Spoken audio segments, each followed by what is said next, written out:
Okay, start करूया lecture. आता मी मागाशी जे सांगितलं सिलेबस रिड्युसिंग बद्दल, त्याच्यात चांगला स्टडी करा बाळांनो. मी 269 ला फिजिक्स आहे, तुम्ही ते चेकआउट करा. केमिस्ट्री पण आहे, मॅथ्स पण आहे, बायो पण आहे. तर आता आपण आधी एनर्जी लेवल डायग्राम बघूया. सॉरी, एनर्जी लेवल मध्ये energy diagram of a simple harmonic motion अशी डायग्राम आहे, सगळ्यांनी काढली असेल. मी होमवर्क दिला होता ही डायग्राम काढायची. तर डायग्राम ही अशी आहे.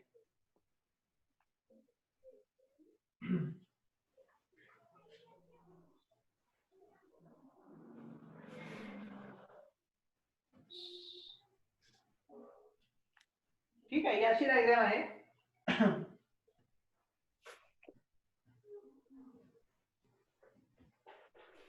याचा अर्थ काय, ही एक्स्ट्रीम पोझिशन आहे, ही मेन पोझिशन आहे. बरोबर. आता एक ग्राफ आहे तो कायनेटिक एनर्जीचा आहे आणि एक ग्राफ आहे तो पोटेन्शियल एनर्जी. एक ग्राफ आहे तो कायनेटिक एनर्जीचा आहे आणि एक ग्राफ आहे तो पोटेन्शियल एनर्जीचा. बाळांनो, हा मेन पोझिशनला डिस्प्लेसमेंट एक्स किती असते? 0. डिस्प्लेसमेंट एक्स किती असते? 0. इकडे डिस्प्लेसमेंट मॅक्झिमम डिस्प्लेसमेंट त्याला अँप्लिट्यूड म्हणतात, इकडे असेल तर -a म्हणतात. बरोबर.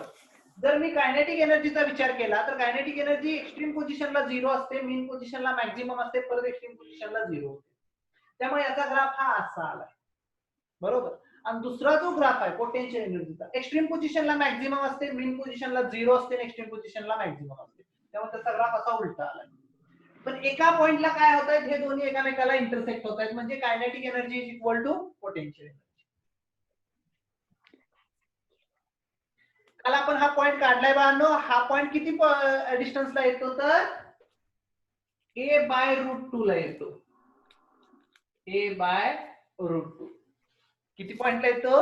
a/√2 ला येतो. ही सिंपल डायग्राम आहे बाळांनो, याला म्हणायचं एनर्जी लेवल डायग्राम. आता तुम्ही म्हणाल तर एवढी छोटीशी डायग्राम तुम्ही काय एक्सप्लेन करताय? तर मागच्या 2 एक्झामला, लास्ट 2 इयर्स, रिसेंट लास्ट नाही, या मागच्या जेवढ्या एक्झाम झाल्या त्याच्यामधल्या 2 वर्षात 2 वेळा हा क्वेश्चन 2 मार्कला आलाय. 2 मार्कला क्वेश्चन आलाय हा. Draw the energy diagram of energy diagram of a particle किंवा graph of energy of a particle performing SHM. हा छोटासा ग्राफ काढायचा होता फक्त, तर त्याला 2 मार्क. त्यामुळे हा महत्वाचा पॉइंट आहे म्हणून मी डिस्कस केला. इझी आहे.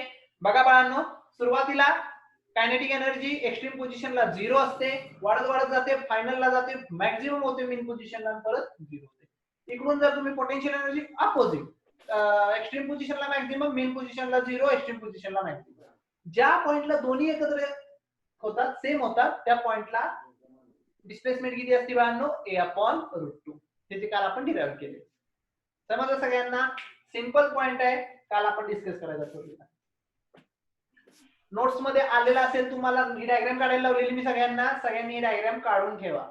मी नोट्स मध्ये ही पाठवणार नाही, पुस्तकात आहे 122 समथिंग पेजवर आहे, मी सांगितलं होतं परवा.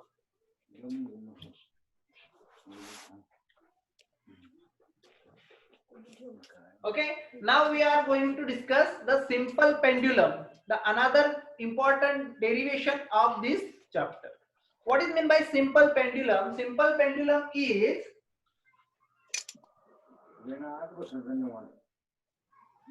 a heavy object, त्याला बॉब म्हणतात, BOB बॉब. बॉब म्हणजे काय? एक मेटलचा स्पियर, हेवी स्पियर, ज्याची डेन्सिटी खूप जास्त आहे. म्हणजे तुम्ही जर मोठे मोठे बेरिंग बघितले असतील चाकातले, गोल गोल असतात बघा, जड जड, ठीक आहे, तो बॉब आहे. तेव्हा सुरुवातीला हा जोडलाय का स्ट्रिंगला. ही स्ट्रिंग कसली पाहिजे? इनएक्सटेन्सिबल. शब्द काय वापरायचा? इनएक्सटेन्सिबल, म्हणजे ती अशी लांबली नाही पाहिजे, रबर नाही चालणार इथे. ओके, समजा उदाहरणार्थ मी बाइंडिंग तार वापरली, मेटलची तार वापरली, तर ती वाढणार आहे का? नाही, मग ती इनएक्सटेन्सिबल. बरोबर. ही इनएक्सटेन्सिबल मासलेस पाहिजे. आता ऍक्च्युली मासलेस सापडू शकत नाही, म्हणजे एकदम लाईट मासची पाहिजे. परफेक्ट पेंडुलम असेल तर मासलेस असतो, ती थेरॉटिकल कन्सेप्ट आहे. पण ऍक्च्युअली कुठल्याही पदार्थाला मास हे असतच. ठीक आहे, मग लाईट मास असलेली एक स्ट्रिंग बार पाहिजे, इनएक्सटेन्सिबल पाहिजे. त्याला इथं अडकवायचं आणि असं आसुलेट करून द्यायचं. डायग्राम काढावी लागणार आहे बाळांनो आपल्याला. आता माझ्यासोबत काढायची आहे. टायटल टाका, सिंपल पेंडुलम डायग्राम काढायला लागेल. ठीक आहे, ही एक्स्ट्रीम पोझिशन आहे. ही डिस्प्लेसमेंट असते ए. डिस्प्लेसमेंट काय असते? ए डिस्प्लेसमेंट असते.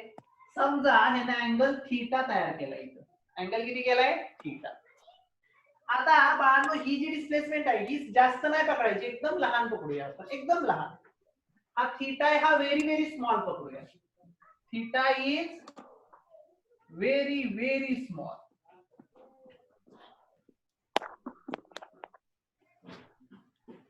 थीटा काय केला मी? एकदम स्मॉल पकडला, खूप लहान पकडला बाळांनो.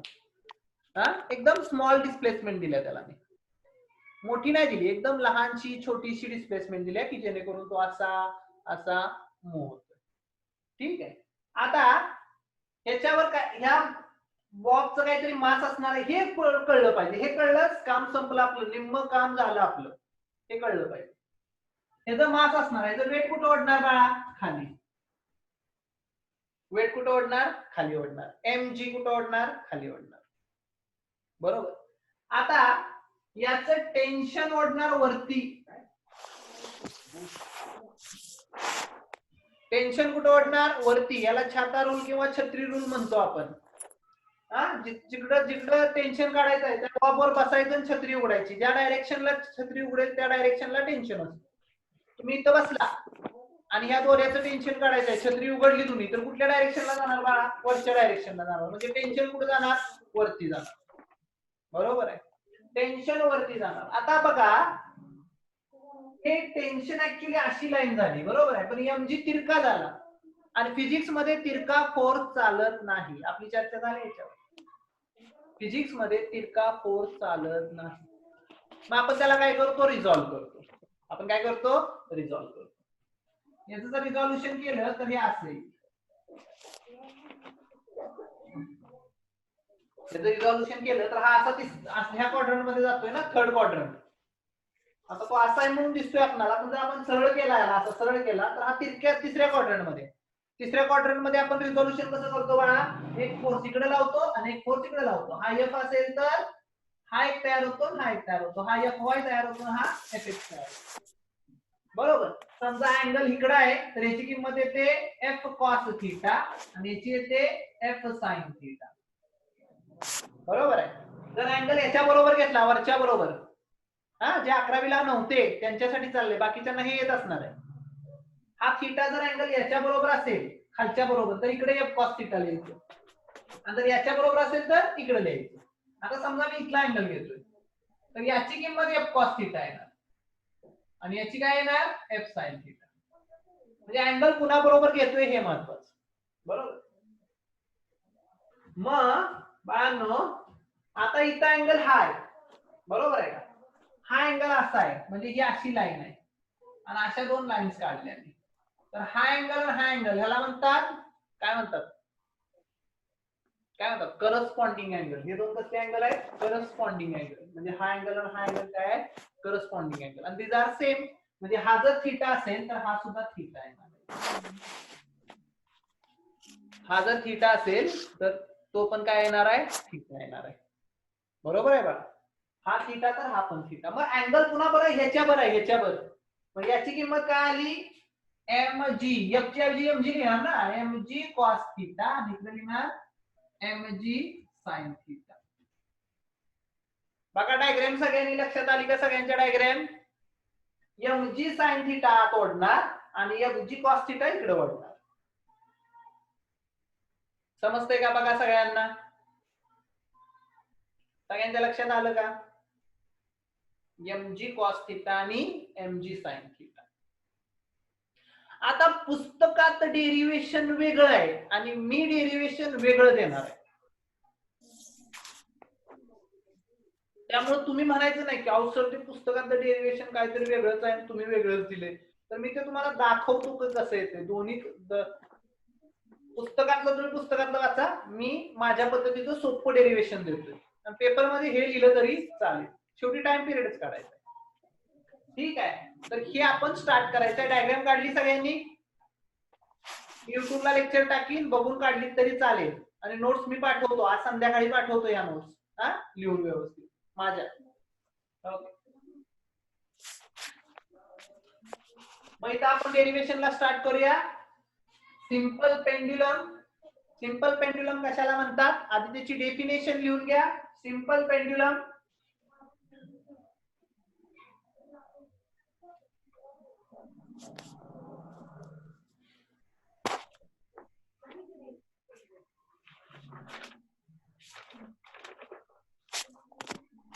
तर स्मॉल, बघा डेफिनेशन सगळ्यांनी लिहायचे. द स्मॉल हेवी पार्टिकल किंवा sphere suspended bye, small heavy sphere किंवा पार्टिकल म्हणा, suspended bye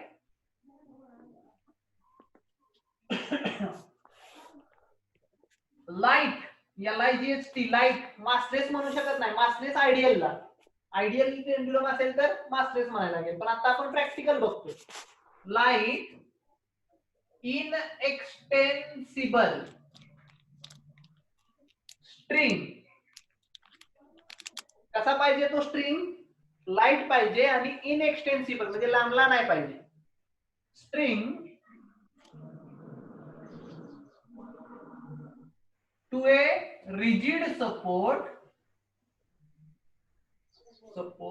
is called as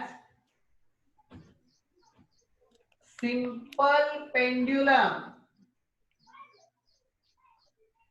याला काय म्हणायचं बाळा? Simple pendulum.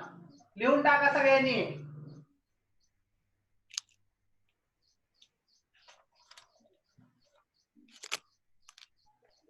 The small heavy sphere suspended by light inextensible string. Light inextensible string to a rigid support is called as simple pendulum. Okay, diagram झाली, definition झाली. आता derivation काढायचं काय आपल्याला यार? तर time period of a simple pendulum काढायचं. हा सिंपल पेंड्युलम झाला. सिंपल पेंड्युलम लिहिलं, डायग्राम काढली, डेफिनेशन लिहिली, बरोबर. आता डेरिव्हेशन मध्ये काय करायचंय? Time period of simple pendulum काढायचंय. सीईटी देणारे विद्यार्थी ऐका, नीट जेई साठी मी महत्वाचं काय सांगितलं होतं? एनर्जीचे क्वेश्चन. किती टक्के एनर्जी कायनेटिक आहे, किती टक्के पोटेन्शियल आहे. नीट जेई सीईटी वाल्यांनी जे सीईटी मध्ये फोकस करतात की बाबा मला सीईटीच द्यायचे, सिंपल पेंड्युलमचे प्रॉब्लेम सोडवायचे बाळांनो, आरामात सुटतात आणि मार्क पण देतात. एक नाही तर 2 मार्क देऊन जातो तुम्हाला फिजिक्सला तो.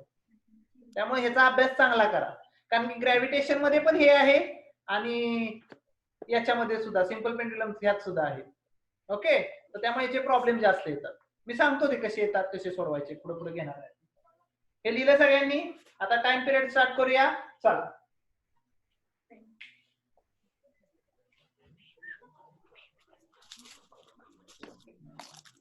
ही डायग्राम मी रफ करणार आहे.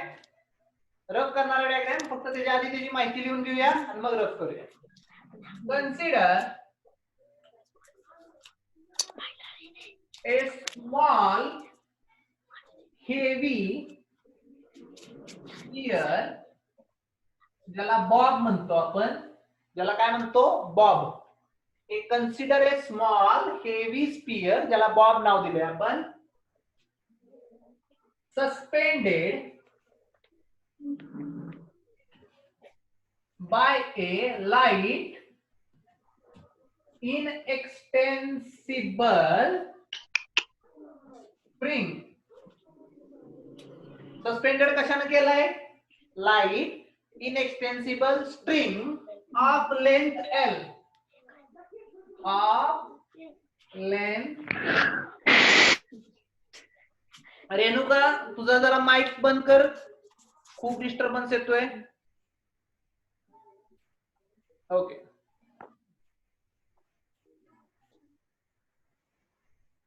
ठीक आहे.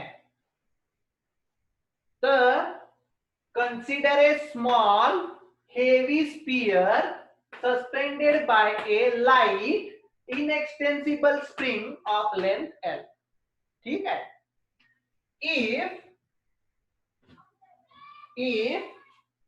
बघा सगळे लिहिताय ना माझ्यासोबत, तुमच्यासाठी लिहून देतोय मी. if it displays, तो डिस्प्लेस झालाय कुठून? फ्रॉम मीन पोझिशन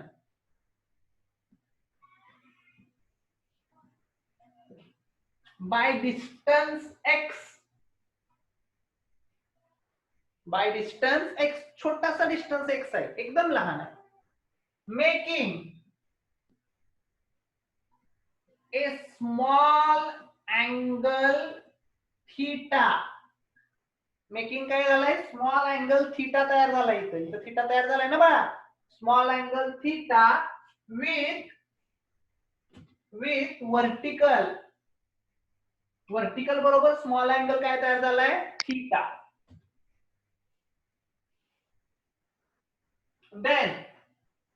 देन किंवा ऍज शोन इन फिगर म्हणा, as shown in figure, as shown in figure, me figure मध्ये दाखवलंय.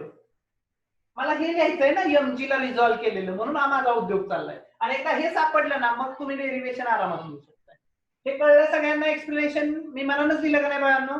पुस्तकात तर असं दिलेलं नाही, पुस्तकात वेगळं दिलंय, आपण मनानं लिहिलं, काय फरक पडत नाही, सोप्या भाषेत आहे. बघा काय काय लिहिलं, लास्ट टाइम सांगतो. Consider a small heavy sphere, त्याला बॉब म्हणले आपण, suspended by a light extensible spring of length L. If it displays from mean position by distance x, distance किती आहे? x, making a small angle theta with the vertical as shown in figure. Okay,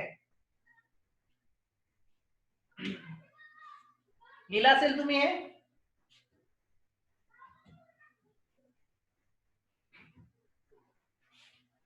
पती डायग्रामच पुसणार आहे मी. Here mg is resolved into two component. mg तिरका आहे, त्याला मी काय केला? Resolve केला. mg तिरका आहे ना, त्याला रिझॉल्व्ह केला. किती कॉम्पोनंट मध्ये? दोन कॉम्पोनंट मध्ये. mg is resolved into two component. आकडा एक vertical component mg cos theta and second horizontal component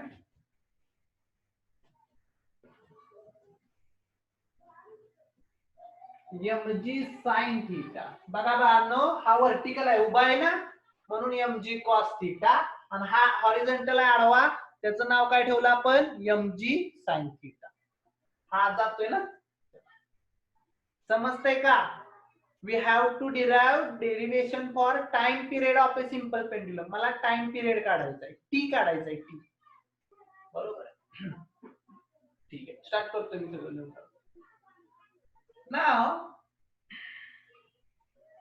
नाव बघा, mg cos theta ला कोण बॅलन्स करते रे? हा स्फियर आहे, हा खाली पण जात नाही, वर पण जात नाही, इनएक्सटेन्सिबल असल्यामुळे. त्यामुळे याच्यावर लागणारा नेट फोर्स, वर्टिकल फोर्स काय आहे? 0 आहे. वर्टिकल फोर्स काय आहे? 0. म्हणजे खाली वाढणारा फोर्स आणि वर जाणारा फोर्स काय आहे बा? 0 आहे. फोर्स काय आहे? 0. मग हा फोर्स 0 असल्यामुळं, हा फोर्स काय आहे? 0 असल्यामुळं T is equal to mg, किंवा असं म्हणू, vertical component is balanced by tension T. बघा बाळांनो, वर्टिकल कॉम्पोनंट शेवटी हा रिझॉल्व कशामुळे झालाय? mg cos theta. त्यामुळे टी इज इक्वल टू काय येणार mg cos theta. T is equal to काय mg cos थिटा. अँड आत वाढणारा फोर्स कुठला रे? आत ओढतोय ना हा फोर्स. त्याला कुठं ओढतोय? आत ओढतोय, इकडच्या बाजूला ओढतोय, असा इकडच्या बाजूला. रिस्टोरिंग फोर्स आपण त्याला काय नाव दिलं होतं? रिस्टोरिंग फोर्स, मागं ओढणारा force. Restoring force. The restoring force, आत ओढणारा फोर्स कुठला? Restoring force. F is equal to काय येणार? mg sin theta. F is equal to काय बाळा? mg sin theta. आत ओढणारा जो फोर्स आहे तो mg sin थिटा. बरोबर आहे का? सगळ्यांना समजलं का? mg sin theta. लिहून घ्या इथपर्यंत. हे दोन इक्वेशन सापडले आपल्याला, इक्वेशन नंबर 1 आणि हे इक्वेशन नंबर 2. आता मी हे पुसणार आहे सगळं बाळांनो, त्यामुळे थोडंसं हे बघा. आणि एक गोष्ट लक्षात ठेवा, ही थोडीशी डिस्प्लेसमेंट आहे. ही डिस्प्लेसमेंट मी तुम्हाला दिसायला मोठी काढली, ऍक्च्युली खूप लहान एवढीच असते एवढी. म्हणजे जवळजवळ ही स्ट्रेट लाईनच पकडायची. काय पकडायची? Straight line. हे डिस्टन्स x आहे, डिस्प्लेसमेंटला x म्हणतो मी. लेंथ किती आहे? l. आणि हा 90 डिग्री अँगल पकडायचा. काय पकडायचा? 90 डिग्री अँगल पकडायचा. म्हणजे हा राईट अँगल ट्रायंगल तयार झाला. हा अँगल कसा तयार झाला? Right angle triangle. मग इथं तुम्हाला हे पण माहित पाहिजे, इथं लिहून ठेवतो. Sine theta is equal to काय येणार आहे? साइन थिटा काय येणार? वरती लिहितोय बघा मी, हे लागणार आहे परत म्हणून चाललंय. डायग्राम पुसल्यावर परत प्रॉब्लेम नको. हे बघा, हा राईट अँगल ट्रायंगल तयार झाला का? कारण की डिस्प्लेसमेंट लहान आहे, स्ट्रेट लाईन पकडतोय मी. ओके. साइन थिटाचा फॉर्म्युला काय? काय फॉर्म्युला? याची लेंथ आहे ना, सॉरी लेंथ तिकडे लिहिली पाहिजे ना. हा, अशी लेंथ आहे. हा, हे काय आलं? x upon l. x upon l. आणि हे जे आहे ही हाईट आहे, ही हाईट आहे, h म्हणू त्याला. cos थिटा काय येणार? h upon l. cos theta काय येणार? h upon l. आणि sin थिटा काय येणार? x upon l. हे लागणार आहे आपल्याला sin theta is equal to x upon l, म्हणून मी आत्ताच लिहून टाकले. बघा बाळांनो, राईट अँगल ट्रायंगल आहे. sin थिटा म्हणजे opposite side divided by hypo. आलं का? x upon l. ठीक आहे, समजलं सगळ्यांना? ही लेंथ आहे ना आणि ही हाईट आहे. ओके, लिहून टाका सगळ्यांनी. इथपर्यंत लिहिलं?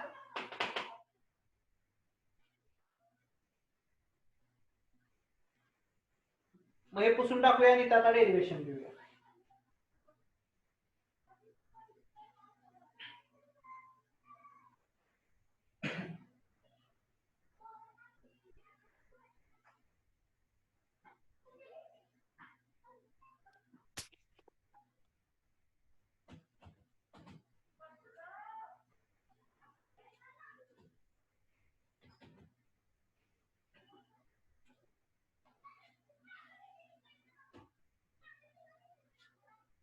ओके, झालं? चला ठीक, पुढं. आता mg अपॉन l आहे, सॉरी काय फॉर्म्युला आहे? f is equal to mg sin theta. Here sin theta is equal to, sin थिटाची किंमत काय? x upon l. बरोबर, त्यामुळे मी काय लिहिणार? f इज इक्वल टू हा mg x upon l. Equation number 3. बघा पुस्तकात खूप दिले, याला मायनस साइन दिलंय, नंतर त्याची नुसती मॅग्निट्यूड घेतलीये. काही गरज नाही. मायनस साइन आहे आम्हाला माहित आहे, कारण की डिस्प्लेसमेंटला फोर्स काय असतो? अपोजिट असतो. पण इथं फक्त आपण त्याची काय घेतोय? मॅग्निट्यूड घेतोय, त्याची ताकद घेतोय, नंबर घेतोय तो. त्यामुळे तो पॉझिटिव्ह लिहिला तरी चालतो, काय फरक पडत? f is equal to mg x upon l. ठीक आहे. नाव mg चा फॉर्म्युला काय रे? सॉरी, f चा फॉर्म्युला काय? f इज इक्वल टू का मागच्या लेक्चरला आपल्या झालं असेल, फोर्सचा फॉर्म्युला मास इनटू ऍक्सिलरेशन. इकडे आलं mg x upon l. m ला m काय झाला? कॅन्सल. मला इक्वेशन मिळालं acceleration is equal to g x upon l. हे इक्वेशन आपल्याला पुढे वापरायला लागणार आहे. ए चा फॉर्म्युला काय जी एक्स अपॉन एल, किंवा अजून जरा डिटेल मध्ये करतो, हे जर एक्स इकडे आलं, हे जर एक्स इकडे आलं बाळा, तर हे मल्टिप्लायला आहे, कुठं जाणार डिवाइडला, म्हणजे a upon x is equal to g upon l. बघा पुस्तकात दिलेलं आहे a upon x is equal to g upon l, ही आपली शॉर्टकट मेथड चालू आहे डेरिव्हेशनची. A upon x is equal to g upon l. या इक्वेशन पर्यंत पोहोचलो आपण. कळलं का सगळ्यांना? F is equal to M g sine theta, आत वळणारा force, sine theta is equal to काय आलं एक्स अपॉन एल आलं, थिटा खूप लहान आहे म्हणून बरं का. M G is equal to M G X upon L, F is equal to F ची किंमत टाकली, एम असेल टू एक्सिलेरेशन, एम लाईन काय झाला कॅन्सल, एक्स कुठे टाकला खाली, a upon x is equal to g upon. ठीक आहे. आता मी एक क्वेश्चन विचारतो. साई पाटील, साई पाटील आवाज येतोय का? हॅलो साई पाटील, जुनेद, कुणाला आवाज येतोय का? टायमिंग संपायला लागले, आवरा लवकर. अनुराग, देवेन, श्रद्धा. हाँ सर. हा अनुराग, हे एक आहे एक्सेलरेशन. हाँ. आणि एक्स काय आहे? एक्स म्हणजे काय असतं? त्या पार्टिकल डिस्प्लेसमेंट. एक्स काय आहे? X displacement. Very good, displacement. Acceleration per unit displacement, हा जो फॉर्म्युला आपण कशाचा काढलाय? Acceleration per unit displacement. Displacement समजतंय का? ऍक्सिलरेशन पर युनिट डिस्प्लेसमेंट म्हणायचं याला. हाँ. कळलं? ते तिथं वाक्य लिहूया आता हो. आपण. लक्षात आलं का नक्की सगळ्यांच्या? हो sir. Okay. Therefore, acceleration per unit displacement is equal to g upon L. Is equal to काय? g upon L. हा फॉर्म्युला सापडला. आणि हाच आपला टाइम पिरियडचा फॉर्म्युला असतो. कसा ते दाखवतो तुम्हाला बघा.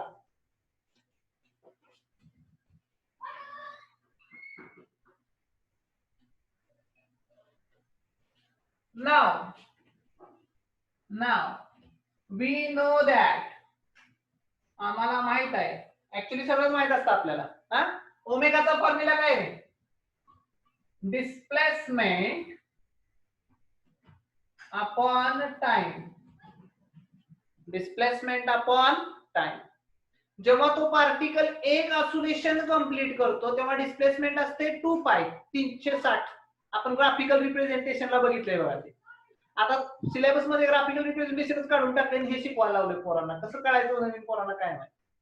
तर एक ऑसिलेशन पूर्ण झाल्यावर आपण किती अँगल घेतला होता मागच्या वेळी? 360 म्हणजे 2 पाय. आणि त्याला लागणारा जो वेळ आहे त्याला काय म्हणतात? Time period. बरोबर आहे. Therefore, मला जर टाइम पिरियड काढायचा असेल, t is equal to 2 pi upon omega. t is equal to काय बाळा? 2 पाय अपॉन ओमेगा. मिळाला का नाही फॉर्म्युला मला? आता या ओमेगालाच म्हणतो आपण acceleration per unit displacement under root मध्ये. Therefore, टाइम पिरियडचा अजून एक फॉर्म्युला असतो 2 pi upon under root acceleration per unit displacement. Formula काय असतो? 2 pi under root acceleration per unit displacement. बघा हा फॉर्म्युला स्टार करून ठेवा बाळांनो. कुठून आला तर इकडून आला. acceleration per unit displacement under root मध्ये. बरोबर आहे. मग आपला फॉर्म्युला काय झाला? t is equal to 2 pi upon t is equal to 2 pi upon हा acceleration per unit displacement चा फॉर्म्युला काय आहे बाळा? g upon l under root g upon l. बरोबर आहे का? हे जर वरती गेलं l वर जाणार आणि g कुठे येणार? खाली येणार. therefore time period is equal to काय तरी फॉर्म्युला मिळाला 2 pi under root L upon G.